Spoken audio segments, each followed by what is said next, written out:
This is how to program the remote control from a Jeep to your garage door. First, you need to turn on the Jeep, and then we need to clean up the remote control from other programming.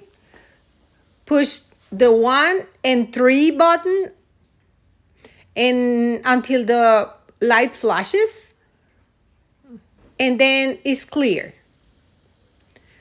Now you're gonna push the number 1, and you control at the same time until the light flashes. See? Okay. Now let's see if it works. Click the number 1 and let's see if it opened. There you go. Ready to go.